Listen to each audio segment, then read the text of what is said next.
When you hear the phrase soft as steel, what do you think of? While the word steel might conjure up images such as massive high-rise buildings, where does the soft part come in? And what exactly does this mean in our work and in our lives? Welcome to the Soft as Steel podcast with your host, Dennis Duran, featuring engaging conversations with a wide range of industry leaders around soft skills, how we practice love, inclusion, social justice, and compassionate leadership that's everlasting in the workplace.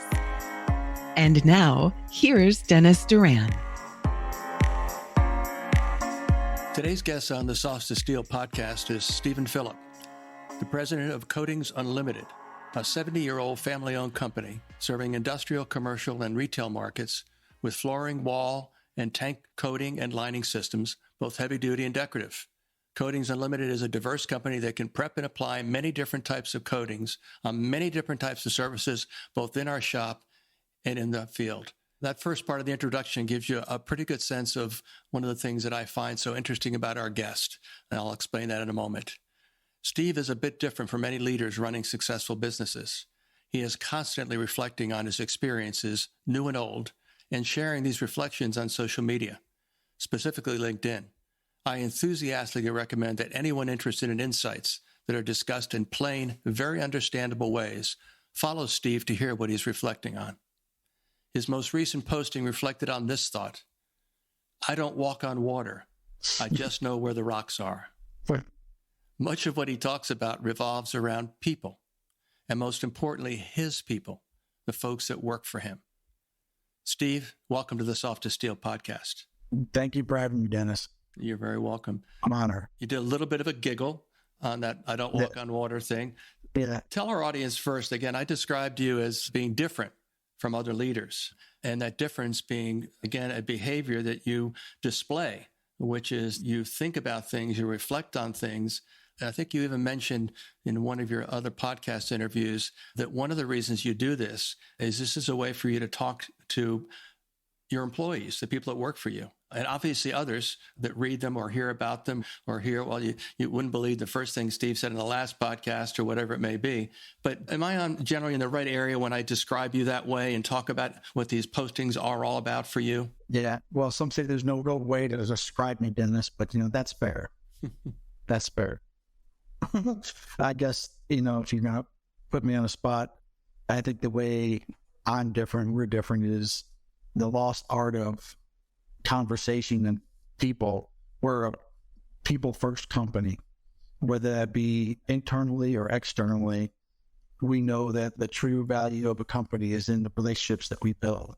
And it may sound corny to you, but it's real. People want to do business with people that they like, people that they know, people that they trust, people who know to get the job done. So we don't focus on contracts and spreadsheets. We focus on building long-term relationships. And when you bring that inside the company, being a people-first company, your customers, and I've read about this before, but your customers can tell if you're a good company just by looking at the faces of your employees. If your employees seem happy and outgoing and engaged, you know that they feel like they're being treated right. And, you see them. You see people out there that just look like they're miserable to be working somewhere. And it shows up in the nonverbal cues that they deal in any relationship transaction. And you experienced before is going to a retail store or a hotel or whatever. And, there's a difference between people that are happy and the people that are unhappy, You don't want to do business with unhappy employees. You want to do business with happy employees. We figured that out a long time ago. My grandfather always said, we're in the business of making friends. And it's true. We're in the business of making friends because that's how the world works. Kids nowadays, my kids included, they'd rather text or email. They don't want to go face to face or have, God forbid, a human conversation with a person. So there's a lot of anxiety in that communication transaction between sender and receiver because there's just a discomfort in talking to another human being and engaging in conversation. So we've been, since our ancestry, we're sitting around a campfire and sharing a gazelle or whatever you want to say it, just we're come from a long lineage of storytellers. And, that's how we learn to communicate. And over the years, you just see that diminishing and diminishing and diminishing, where everyone hides behind the computer, everyone hides behind the iPhone, and it's just this becoming a lost art. I'm getting off into a tangent here, but actually, you're not. There's a lot I can say. Yeah, there's a thread running through everything you're saying, and I'm just sitting here. I hope you didn't maybe notice I was nodding my head in two different ways. One, you may have read my book. We agree in a really basic but important and fundamental way about what really matters in being successful, and what really matters is as you said, building relationships. I've said as recently as when I wrote the book, one of the thoughts that came to mind and found its way into the third section of the book, actually two different thoughts. One is that you can't build relationships online. And I would say that you would jump up and say, yes, absolutely, that's correct. Did you get that from me, or did I get that from you? I don't know, but we'll figure that out later. Ask Pat. Let Pat can adjudicate this. But the other thing is, just quite simply, I also talk about the fact that doing the job, having the expertise to apply coatings, or the expertise to install windows, or whatever it may be in our industry, the industry that serves the building environment, that being able to do the job is absolutely essential. We hire people, we evaluate them, we train them, we develop them to do the job. And that's kind of that's the given. But what's most important, and again, you use this, I've heard you use the term, it was recently at that podcast that I viewed, you use the term soft skills. And I talk about soft skills. I describe them in a certain way, not much at variance. Again, as a practical matter, what they mean to me and what they mean to others are all kind of in the same universe. And because it all really ultimately all boils down to, these are the skills that make a difference. These are the skills that take your ability to perform and make you somebody that can not only perform, but continue to grow and develop and excel at what you do, whatever that is. We are absolutely in the same camp on all this, and that struck me. Well, it strikes me when I read your postings, but it really struck me when I heard you having this conversation on a live then recorded podcast. So I didn't know all the reasons I wanted to talk to you, but then it became pretty obvious. Hard skills are easy to teach. Finance, math, accounting, computer programming. The hard skills are easy to teach. It's dealing with people that is an art. And you gotta love the interaction of dealing with other people, and it's the soft skills are becoming a lost art. Not as long as I'm alive. Yeah. I talk about them every day, all the time, and whatever setting I'm in, whether it's a speech, a workshop, a seminar, whatever, because I think while the construction industry seems to be, what's the right word? They seem to be, waking up to a reality that they're confronting by virtue of the fact that we are in an increasingly diverse workforce, a multi-generational workforce, and that those two attributes alone, along with the concerted efforts to try to attract more women into the trades, there's a lot of things that are changing.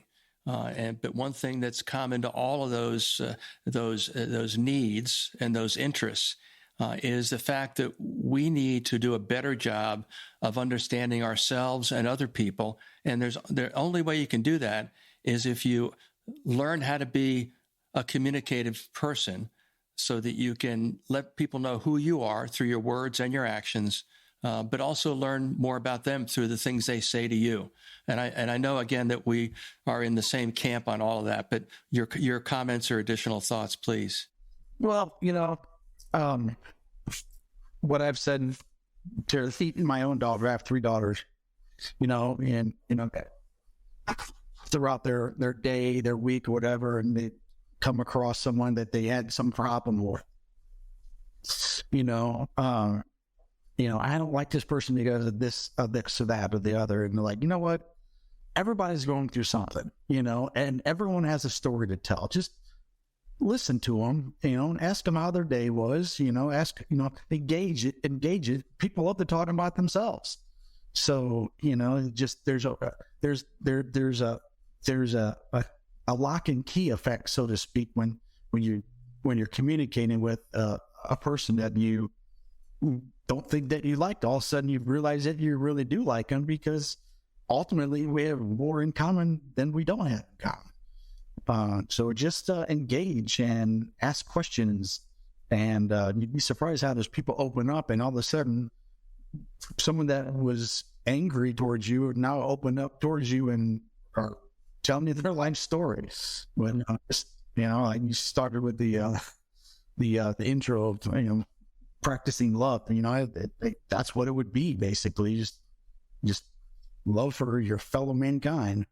All right. Well, since you brought it up, let's talk a little bit about what is the relevance, the importance, or the significance of saying something like you need to love the people that are your customers. You need to love the people that work for you.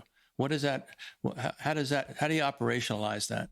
Well, there's 2 paths I can go down here, but to answer your question, I don't have anything prepared for you, but speaking off the cuff, starting out with a basis of love in a business transaction, in a commercial transaction would be, I respect you as a customer. I respect what your needs are, what your wants are. How can I help you? When we're in a industry of service, and how can we service you and solve your whatever problem that you have to where we're both happy. So I think that's the best way I can answer your question, versus making a business transaction, making a human transaction, mm-hmm. and helping one another out. Mm-hmm. So you don't resist the notion of the fact that love, which is an emotion, has a role in how you go about doing what you do to serve the people you serve. Not at all. Not at all. Whether or not be love in the classic sense of love, or just loving what you do, and loving and not what I do, because I'm a people person. Yeah. Every day you wake up is a new day with a new opportunity, and there's just the phone rings, you get an email from some new client with a new opportunity, and that's the thrill of the game for me. Mm-hmm. Yeah. Well, you successfully, without realizing it, taken a phrase from a leadership author who's my mentor, actually, and his part of his message. His first book on leadership was written 20 years ago. It was called The Radical Leap, and LEAP is an acronym that stands for 4 words, which are his framework of leadership, which is love, energy, audacity, and proof. And he talks through telling stories about what all 4 of those words mean, and what the interplay is and what it produces. And in that first book, and to this day, it's a thought that's in my mind almost every day, if not every day, and that is this. And you said one of these phrases just a moment ago: do what you love in the service of people who love what you do. Any argument? No, and again, I didn't steal that from anywhere. I'm just speaking from the heart. Yeah, I know. That's what. Yeah, and it kind of is a by the way, part of the beauty and the value of these conversations is that we didn't prepare answers for questions. Again, we're two people talking, and we have a lot of common thoughts between you and I, and it's pretty remarkable, and it's very pleasing. It's just I can go down two paths for that question, and I think you deal mostly with the contracting community. Is that accurate to say? And the unions, yeah, and unions and contracting. So what I was gonna communication B, so to speak, was going to be as it relates to safety in the construction field. If employees would just look out for one another in the field and just out of just pure love of each other, I think that would drive down accidents. Whereas, hey, we're all following the plan of the day and the safety plan, blah blah blah. But nowhere does it say, hey, let's look out for each other. Let's get each other's back. And that's more of a new thing in safety and construction. Human performance, human-based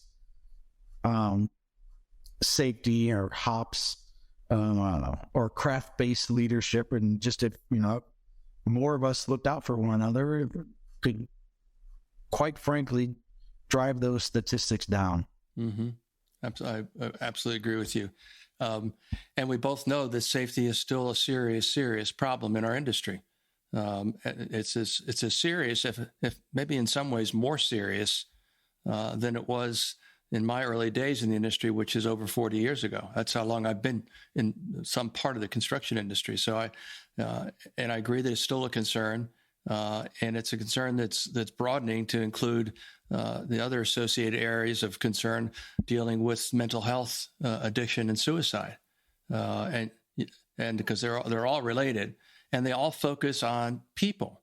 And so your idea of just looking out for your crewmate, for your team member, for the people that work for you, is absolutely spot on in terms of what the leader's outlook needs to be. And then the challenge, of course, is to find the ways that you motivate and inspire the people that you lead in order to listen to what you're saying and then act on it.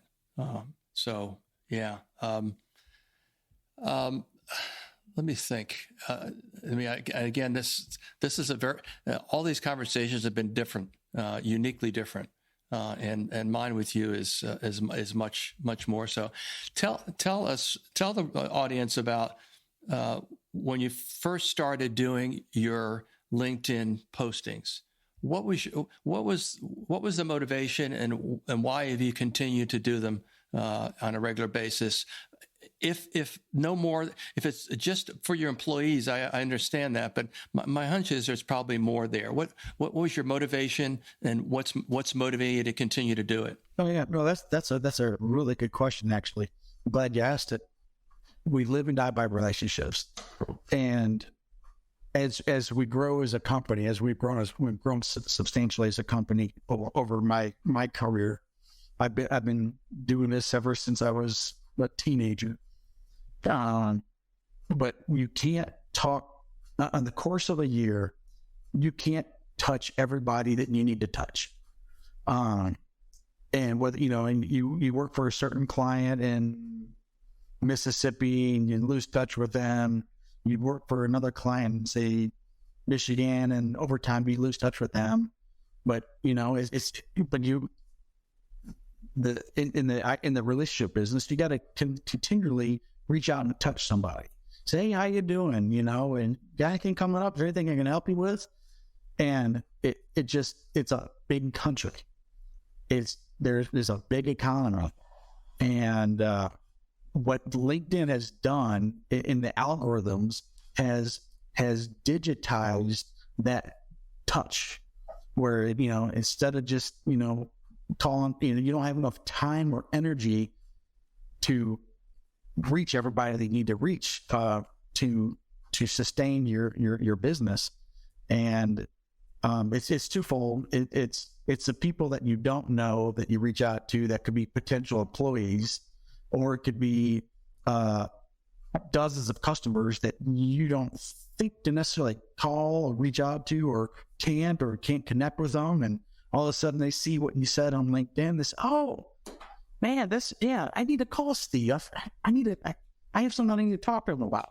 So it's kind of automated that process, and it don't mean to take the human element out of it, but it's a big country, and there's a lot of people in it, and you can't talk to everybody. So you put yourself out there to the different markets that we work in, whether it be power, automotive, process, government, on and on and on, these different buckets of industries that we deal in. And you just physically can't stay in front of everybody using the old method of calling and sending letters, which is like my grandpa would have done decades ago. It kind of automates that. And when they need you, they call you because you put yourself out there and they've remembered you. So it's twofold. It's attracting talent is one of it, and attracting customers is another. Mm-hmm. Good. That makes total sense. And I applaud you for doing it. And that's just the fact that you were doing that. That's why I described you as being a bit different.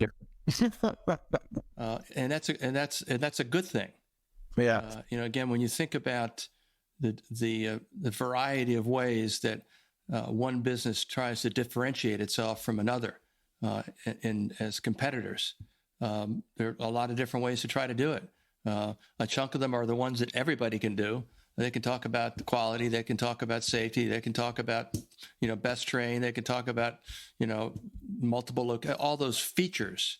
But you're doing something that's a bit different to differentiate yourself as a company in a particular segment of a variety of industries. And again, that's why I liked, and that's why I used it in the opening. Your very plain spoken way of describing what Coatings Unlimited is. Now, in the podcast I listened to, if you can recall, you describe your company differently. Do you remember the words you used to describe what your company does? You mentioned concrete and steel. Yeah. Protect concrete and steel from fire, water, and corrosion. Was that the way you said? Yeah, I thought you used a couple of bigger words that really I said, wow. Who knows what I said? I don't know. Well, the recording knows. Another component to this digital media, social media, in an essence is what it's doing is accelerating the future. It's bringing opportunities closer, faster, versus the old way of reaching out, sending letters, sending proposals, calling people. It accelerates all that. It puts it on steroids, so to speak. Mm-hmm. Do you have metrics that support the utility of this activity for you?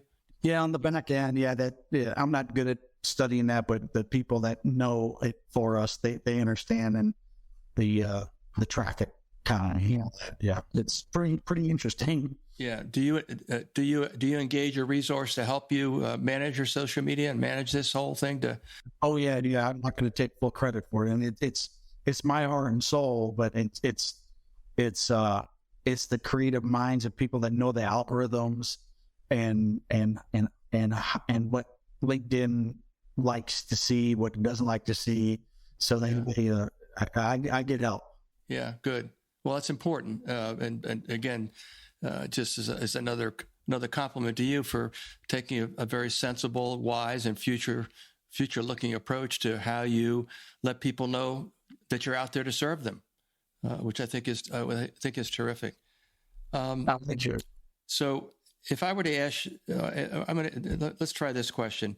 If you had to think about it for just a moment or two, and try to identify the 3 or 4 qualities, also known as, again, I describe soft skills as not being skills, but being a person's qualities, attributes, behaviors, a manifestation of their personal values. That's what a soft skill is. Communication is a skill, listening is a skill, and I differentiate them by saying that those things can be taught. you can teach people how to be better communicators, whether it's writing or oral or otherwise. You can teach people how to be better listeners. But the whole notion of understanding and developing for yourself an understanding of your qualities by looking inward, which is self-awareness, a component of emotional intelligence, and also being able to do that and looking at others is really what separates people that are doing okay, particularly people that are progressing into significant leadership roles, and people who are very successful. So if I were to ask you what the 3 or 4 qualities you thought were the most important to you and how you go about doing what you do on a day-to-day basis in your business, what would those qualities be? Let me lead with a quote. I saw something the other day, and forgive me, I don't know the author. I read a lot. I don't always remember where I read it at, but, something like effort trumps talent. And, what that means to me is, if you have the energy, the ambition, and the drive, you're going to go farther in life than a person that's just really good at, whether it be put a sports analogy in place here.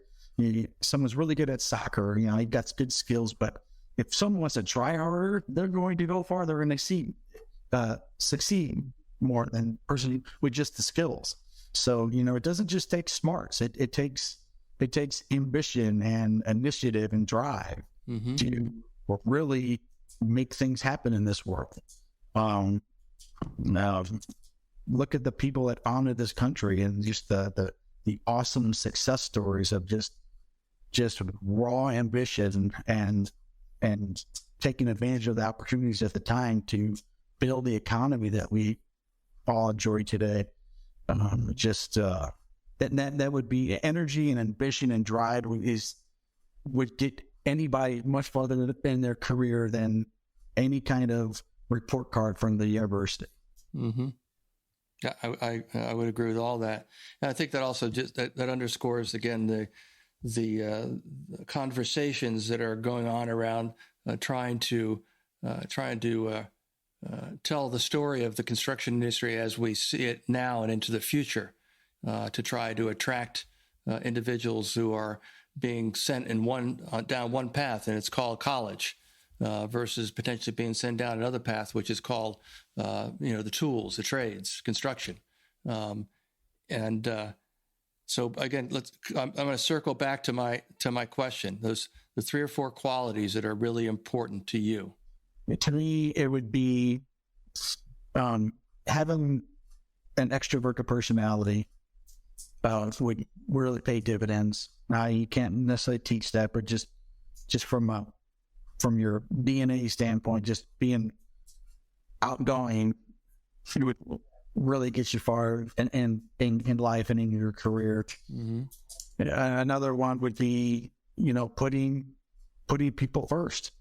That's not necessarily put people ahead of your own interests, but just understanding that we're all in this together, and rising tide lifts all boats. Another one would be to help one another. Whether or not be a fellow employee or a direct report or a customer. We're all here to help one another get through this game of life. And that help may be in some form of any kind of constructive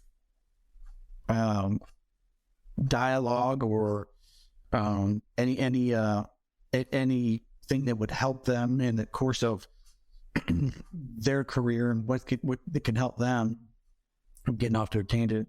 Another one would be, and this is I guess this is corny, but it's just your health. If we can maintain our health and put our health first, we can help others. And there's just a lot of people that don't take care of themselves, that get into the gutter of life. And if they can just maintain their mental acuity and their healthy body, they can be more productive in society and help people more. Interesting. Yeah, I too read a lot, and it just reminds me, I'm looking over at my notes here.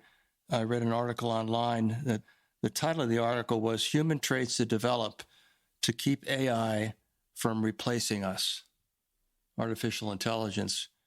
And the 4 traits, which fall directly in when I talk about soft skills, actually 3 of these 4 were on my top 20 list of soft skills in my book. The first is humility as a quality.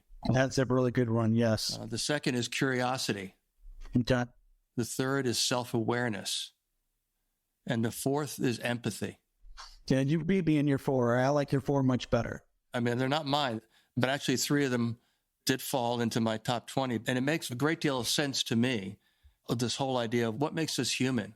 You continually talk about we're in a people business. It's about building relationships. Relationships bring success. And I agree with all of that, absolutely. And some of the ingredients for great leaders to be able to be successful and maybe also happier, these 4 words, among others, all fit in there. I've often said that the reason to understand others as well as yourself is that decisions that are made by you throughout your day, particularly as the president, and as you refer to yourself also as the benevolent dictator of your company, that the decisions you make, it's not just about the facts, because every decision you make affects you and affects others. And that's certainly true for any leader. Your thoughts? Yeah. So to go back in time in our conversation about how we got started on LinkedIn, I was first reluctant to do it. I am a humble person, and I didn't want to come across in the media as, a know-it-all, have all the answers. But my real goal is to utilize my life experiences to help other people. Mm-hmm. And I'm hoping that none of them come across with that tone of, I have all the answers. I absolutely don't. I'm looking for all the answers. But, I do view myself as being very humble, because in the contracting world, it's really hard to get too big of a head, because contractors face a lot of headwinds and a lot of problems. And, staying humble will keep your sanity. Yeah. Yeah. Well, ending on humility is a good way for to end this very rapid conversation that I could probably find a way to continue for another half hour, an hour, just to kind of keep picking your brain and your heart. Because again, you do come across with a very humble approach. You're very plain spoken, and that's a very positive thing for someone leading a successful business. Because again, one of the things that's important, I'm sure it's an ingredient in the multiple generations that have run your company, is that you have a lot of long-term relationships. And the glue of a long-term relationship is trust. And that's why, trustworthy is at the top of the list of qualities that are important for individuals. Yes. And I think you've got that in spades. And again, your humility is certainly expressed in your statement that says that you don't walk on water. You just know where the rocks are. Steve, it's been a special delight to talk to you. I look forward to meeting you in person, which I'm sure I will somehow, somewhere. It's all right. When you're in our hometown, I apologize. Well, it's all right. That's okay. I'll be back there, I'm sure, at some point in time. But thank you so much for your time, and let's stay in touch. I'm honored you thought of me. Thank you, Dennis. You're welcome, Steve. Take care. Thanks for joining us today for this episode of the Soft as Steel podcast with your host, Dennis Duran. Dennis is the author of Soft as Steel and a leading speaker and trainer for organizations across many industries and verticals. To learn more about the work Dennis is doing to activate soft skills in the workplace, contact him at DennisDuranSpeaking.com. Be sure to check out his book, Soft as Steel, on Amazon or wherever books are sold. You can subscribe to this podcast on iTunes or wherever you'd like to get your podcasts. And please remember to share this episode with your friends, colleagues, and anyone you feel would benefit from the conversation. We'll see you next time on the Soft as Steel podcast with Dennis Duran.